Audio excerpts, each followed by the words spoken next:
বুঝলে ভাই হারু, এইবারে জমিতে ধান কিন্তু ভালোই হবে মনে হচ্ছে। আগের থেকে কিন্তু ভালোই হয়েছে রোপণ। তা যা বলেছেন বাবু, এইবারে জমিতে জলটা তো পরিমাণ মতো পেয়েছে না, তাই রোপণ করতে সুবিধা হয়েছে আমার। শোনো হারু, তোমার সাথে না আমার কিছু কথা রয়েছে, এখানে বলে নিলেই ভালো হবে। হ্যাঁ হ্যাঁ বাবু, বলেন কি কথা। শহরে ভালো মানের বীজ এসেছে ধানের, তাই তোমাকে কাল একবার শহরে যেতে হবে গ্রাম ছেড়ে। এ কি বলছেন বাবু, এখন গ্রাম ছেড়ে শহরে যেতে হবে? কেন হারু, এই সময় গেলে তোমার কোনো অসুবিধা আছে নাকি?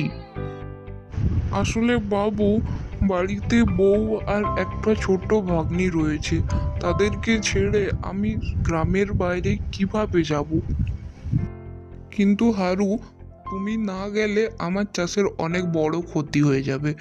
এই ধানের বীজ সবাই পাওয়ার জন্য উতলা হয়ে আছে। ঠিক আছে বাবু, আমি যাওয়ার চেষ্টা করব। বাড়িতে আগে বউয়ের সাথে কথা বলে দেখি। না না হারু, পরিষ্কার করে দু কথার এক কথা বলো। এই বীজ তো আর আমাদের জন্য বসে থাকবে না শহরে। তুমি যদি না যাও অনেক বড় ক্ষতি হয়ে যাবে আমার। না না বাবু, আমি তো কোনোদিনই চাইনি যে আপনার ক্ষতি হোক। আপনার জমিতে চাষ করে যেটুকু রোজগার করি তাই সংসার চালাই। কাল আমি যাব শহরে ধানের বীজ আনতে। ঠিক আছে হারু, কাল ভোর ভোর কিন্তু বেরিয়ে পড়বে তুমি। অনেকটা পথের ব্যাপার রয়েছে যে ভোর ভোর না বেরোলে পৌঁছতে পারবে না। বাবু, আপনি যদি কিছু মনে না করেন, আপনাকে একটা কথা বলবো আমি। আহা হারু, মনে কোনো সংশয় না রেখে নির্দ্বিধায় বলতে পারো আমাকে। আসলে বাবু, এই মাসের বেতনটা যদি একটু বাড়িয়ে দিতেন, এই কটা টাকাতে সংসার চালাতে অনেক কষ্ট হচ্ছে আমার।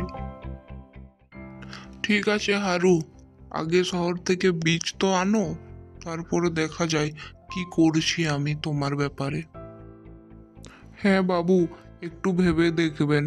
ঠিক আছে বাবু, আমি এরপর চললাম। কাল ভোরে বেরিয়ে শহর যেতে হবে বীজ আনতে। কিন্তু হারু, বীজ আনলেই তো আর হবে না, রোপণ তো সেই তোমাকেই করতে হবে। সে ঠিক আছে বাবু, আমি সময় বের করে ঠিক রোপণ করে নেব জমিতে সব। হারু, একটা কথা কিন্তু মানতেই হবে, তোমার হাতের চাষ খুবই ভালো হয়। তুমি যা লাগাও হাত দিয়ে তাই খুব সুন্দরভাবে হয়। কি যে বলেন না আপনি বাবু, বলে আর লজ্জা দেবেন না আমাকে। হি হি হি, থাক আর লজ্জা পেতে হবে না। যাও বাড়ি যাও এরপর।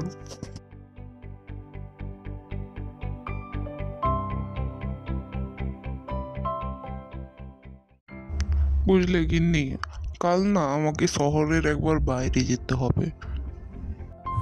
কেন গো, হঠাৎ এই টাইমে তোমাকে শহরের বাইরে যেতে হবে? কই, আগে তো তুমি কিছু বলনি। আহা গিন্নি, আমিও তো জানতাম না। আজকে চাষের কাজে যাব না বাবু বলবেন আমাকে।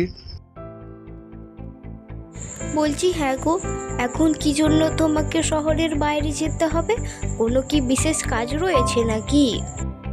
শহরে ভালো মতো ধানের বীজ এসেছে, এখন যদি না যাই সব ধানের বীজ নাকি শেষ হয়ে যাবে, তাই এখনই যেতে হবে। তো তুমি কখন যাবে গো, আর ফিরবেই বা কখন? কাল ভোরেই বার হব গিন্নি, তবেই তাড়াতাড়ি পৌঁছতে পারবো শহরে। কাল নাও বাড়ি ফিরে আসতে পারি। হ্যাঁ গো, তোমার বেতনের নিয়ে বাবুকে কিছু বললে? দিন যে আর চলতেই চায় না, বাড়িতে যে চাল বাড়ন্ত। হ্যাঁ গিন্নি, আমি বাবুকে বলেছি। বাবু বললেন যে শহর থেকে আগে এসো, তারপর আমার ব্যাপারটা নাকি ভেবে দেখবে। হ্যাঁ গো, তুমি চলে গেলে আমি আর মালা রাত্রে কিভাবে থাকবো? তাই বলছি তুমি যাবার সময় একটু আমার মাকে ডেকে দিও।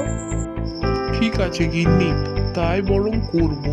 কারণ তিনিও তো রাতে একাই থাকেন না, তোমাদের কাছে এসে থাকতে পারবেন কালকের রাতটা। ঠিক আছে চলো, খাওয়া দাওয়া করে নেবে চলো, শরীর যে আর চলতেই চাইছে না। খুব পরিশ্রম করেছেন না আজ আমার গিন্নিটা। আচ্ছা গিন্নি, মালাকে তো কোথাও দেখতে পাচ্ছি না। মালাকে খাইয়ে দাইয়ে তো আমি ঘুম পাড়িয়ে দিয়েছি সেই কখন, তুমি আসার আগেই তো। সত্যি গিন্নি, তোমার নিয়ে যতই প্রশংসা করি ততই কম হয়ে পড়ে। ও তো খেতেই চাইছিল না জানো, আমি জোর করে ওকে খাইয়ে দিয়েছি, না হলে তো শরীর খারাপ করবে। মা মরা মেয়েটাকে তুমি যেভাবে আগলে রেখেছো, কোনোদিন ওকে ওর মায়ের অভাব বুঝতেই দাওনি তুমি। হ্যাঁ গো, একটা কথা বলবো তোমাকে, রাগ করবে না তো আরো? না না গিন্নি, রাগ কেন করব, কি বলবে বলো। আচ্ছা, তুমি আমাকে কোনোদিন মালার ব্যাপারে কিছু বলনি কেন? মালার মাকে বা সে কিভাবেই মারা গেল? সেই বিষাক্ত দিন আজও আমার মনে ভেসে ওঠে গিন্নি, কিন্তু আমি কাউকে বলতে পারি না। শুধু এতটুকুই বলেছি যে মালার মা মারা গেছে। মালার মা কিভাবে মারা গেল গো? আর সে কি তোমার নিজের দিদি ছিল? হ্যাঁ, সে আমার একবারে নিজের দিদি ছিল। এক ছোট্ট ঘরে আমি আর আমার দিদি আর আমার মা বাস করতাম। খুব ছোট বয়সে আমি আর আমার দিদি আমার বাবাকে হারিয়ে ফেলি। মায়ের কষ্ট প্রায় দেখতেই পারতাম না। মা আমাকে আর দিদিকে ভুলেই বাবাকে ভুলেছিল। মায়ের কষ্ট প্রায় দেখতেই পারতাম না। মা আমাকে আর দিদিকে দেখেই বাবাকে ভুলেছিল। মা একদিন দিদিকে একটি সুন্দর ছেলে দেখে বিয়ে দেয়। তারপর দিদির যখন পেটে মালা এলো, তখন দিদির বর দিদিকে ছেড়ে দেয়। আমাদের দুঃখের দিন আর শেষ হলো না গিন্নি। এই কষ্ট সহ্য করতে মা না পেরে মাও মারা গেল। আমি আর দিদি প্রায় একা হয়ে পড়লাম। দিদির আমি ছাড়া কেউ ছিল না, আর আমারও দিদি ছাড়া কেউ ছিল না। এইভাবেই কিছু মাস কাটিয়ে দিলাম আমরা। তারপরে সব ভুলে গিয়েছিলাম। দিদি আর আমি এক জঙ্গলে কাঠ কুড়োতে গিয়ে দিদি এক ফুটফুটে বাচ্চা মেয়ের জন্ম দেয়, আর তার নামেই আমি কিন্তু দুর্ভাগ্যের কথা হলো, দিদি মালাকে জন্ম দেওয়ার পরই মারা যায়। তারপর গ্রামের এক প্রধান বাবু, যার কাছে আমি এখন চাষ করি, তিনি আমাকে এই জায়গাতে নিয়ে আসে। আমি আর মালা এই ছোট্ট ঘরে খুব সুখে বাস করতে থাকি। সে আমার মেয়ের মতো। আহারে, মা মরা মেয়েটার এত কষ্ট, সত্যি আমি আগে বুঝতে পারিনি। ঠিক আছে গিন্নি, খেতে দেবে চলো। কাল আমাকে ভোর ভোর আরো রওনা দিতে হবে শহরের উদ্দেশ্যে।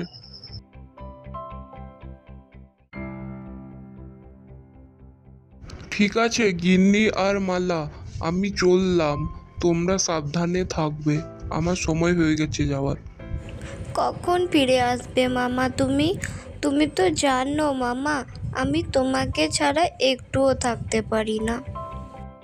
খুব তাড়াতাড়ি ফিরে আসবো রে মা। আজকের দিনটা হয়তো থাকতে হবে রাতে কোথাও একটা। চিন্তা করছিস কেন মা? মাম্মি তো রয়েছে তোর সঙ্গে, সব সময় তোকে আমি আগলে আগলে রাখবো। তোর মামি থাকতে কোনো চিন্তা নেই রে মা। যাই আমি, পর অনেক দেরি হয়ে গেল। ওগো, মনে করে তুমি একটু মাকে পাঠিয়ে দিও।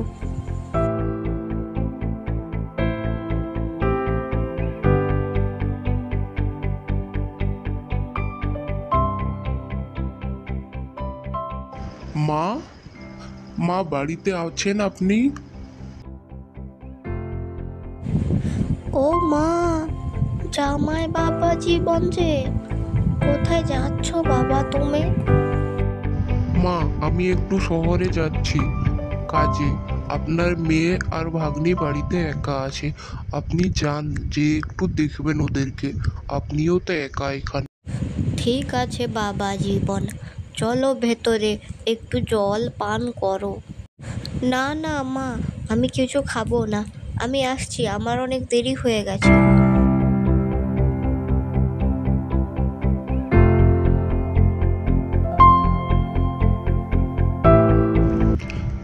দোকানদার বাবু, ভালো আছেন তো? হ্যাঁ হ্যাঁ, কোনো রকমে চলে যাচ্ছে আর কি। তারপর বলুন, ধানের বীজ কেমন রয়েছে? ধানের বীজ মানে এত খদ্দের আসছে, আমি লাগানে দিতে পারছি না। তুমি আর দুদিন পর এলে পেতে না। ঠিক আছে, আমাকে 1 প্যাকেট ধানের বীজ দিয়ে দিন।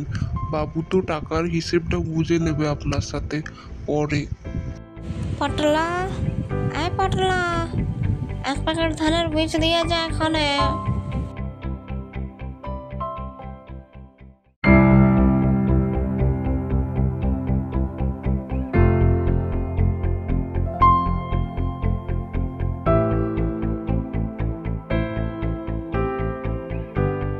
ও বাবু, বলি ও বাবু, বাড়ি যাবেন নাকি? আমার গাড়িতে আমি ছেড়ে আসবো তাহলে। ছেড়ে আসলে তো ভালোই হবে, তাড়াতাড়ি বাড়ি পৌঁছতে পারবো, রাতটা কোথাও থাকতে হবে না। তাহলে চিন্তা কিসের, উঠে পড়ুন। 10 টাকা দেবেন, আপনার গ্রামের সামনে আপনি নামিয়ে দেব। কবে থেকে বলছি তোকে, এই মুখ পুড়িকে বার করে দে ঘর থেকে। তুই কোনো কথা শুনেছিস আমার কমলা? দোহাই তোমার মা মরা মেয়েটার সাথে এরকম ব্যবহার করো না। ওর একমাত্র আমরা ছাড়া আর কেউ নেই যে। তুই আমার মেয়ে কমলা, এই মুখ পুড়িকে যদি না দূর করিস, তোর সম্পত্তিতে সব ভাগ বসাতে আসবে। দূর করে দে একে। এই মুখ পুড়ি, তুই এখান থেকে বেরোবি না আমি তোকে লাঠি পিটা করে ঘর ছাড়া করবো। দোহাই মা তোমার, তুমি একটু চুপ করো এরপর। কোনো চুপ করবো না আমি ওকে দাঁড়িয়ে ছাড়বো। এই মুখ পুড়ি, বেরো এখান থেকে, বেরো বলছি। কোথায় যাব আমি দিদা? আমার যে মামা আর মাম্মি ছাড়া এই পৃথিবীতে কেউ নেই।